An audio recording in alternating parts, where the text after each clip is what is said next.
Joining me now is Equiti Group Chief Market Strategist Noureldeen Al Hammoury. Noor, thanks very much for being here this morning. And you've mentioned that the key issue is not just this transit through the Strait of Hormuz, but also production and refining capacity.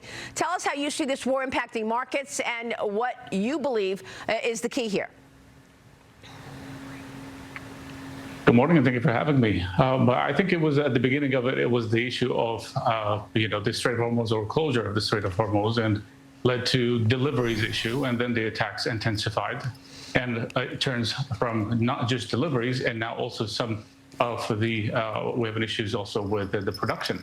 Now, capacity, in addition to that, it added to the issue, and that's why oil prices are elevated. Now, everything is going to be on the duration of this war. Whether it's going to end today, it would be a good news. But if it continues for longer than that, I think we'll have a much bigger issue. And that's one reason why, even with the talks of the negotiations, or at least the news that we saw yesterday, the decline was about 10%, and now we're back above about $100 again, at least in Brent. We're talking about 110, and that's where I think the risk will continue. The longer the duration or the longer the negotiations will take, the longer the issue will be, because as of today, still there's no tankers are actually moving out of the Gulf, except the one that leaves basically from Iran.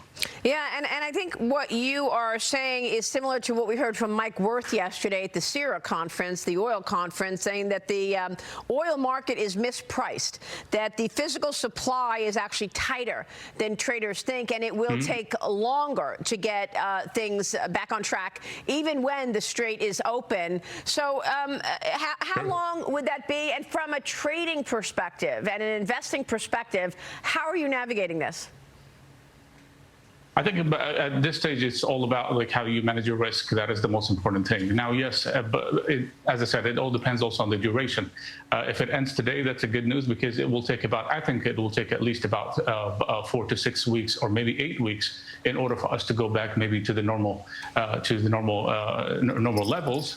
Other than that, I don't see oil prices basically going down, even with the deal. It's going to take at least about, I would say, 8 weeks. But the longer or the faster we get into the deal, the faster we can get even lower. But nothing. I don't see the prices, let's say, to go back to $60 at any time soon. Well, we should point out that the oil companies have seen some destruction in their Middle East operations as a result of this. So there's that. Ryan Payne, you're investing here. Would you buy oil stocks today?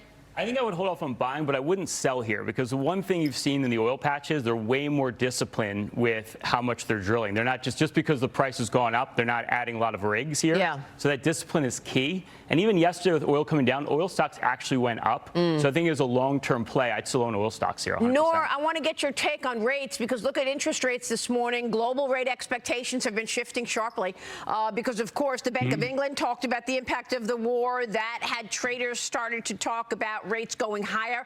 I spoke with Mickey Bowman, the vice chairman of the Federal Reserve, on Friday. She is sticking to her plan. She said, I am still expecting 3 rate cuts. But Marcus Lamoni, you say you're troubled by where this yield is going right now. When we talk about the oil prices and all of the supply this gentleman just mentioned, I think the issue is, how is that going to affect the barrel, the basket, the boat, and the balance sheets of companies? And how long is it going to last? And how are those costs going to get imputed into all of those things? If inflation continues to move because of this, I don't know that I'll see 3 rate cuts. Well, I mean, it's all about market expectations, right, Noor? And if the market is expecting that we're going to see the cost of energy spiking in their earnings, then we know what to expect when the quarterly earnings come out. But what's your take on yields and on the impact on earnings, real quick? I think one of the main things that basically maybe has led also to push the negotiations is basically rates. Yesterday, 10-year yields 4.4%. That's the highest this year, at least. I don't see the 3 rate cuts. Also, I do agree on that one, because the regime shift that we've seen yesterday, from about 2 rate cuts from Fed Fund futures to a shift into even a possible rate hike. Yeah. So I don't think so that we will get any rate cut today, because it doesn't look like the war is over, because the strikes are still continuing, but the talks about the possible de-escalation is helping, but I don't think so it's going to help for a long time. All right, Noor, let's stay close throughout this conflict. Come back soon. We appreciate your time. Noureldeen Al Hammoury, thanks very much for being here, sir. We'll be right back. Stay with us.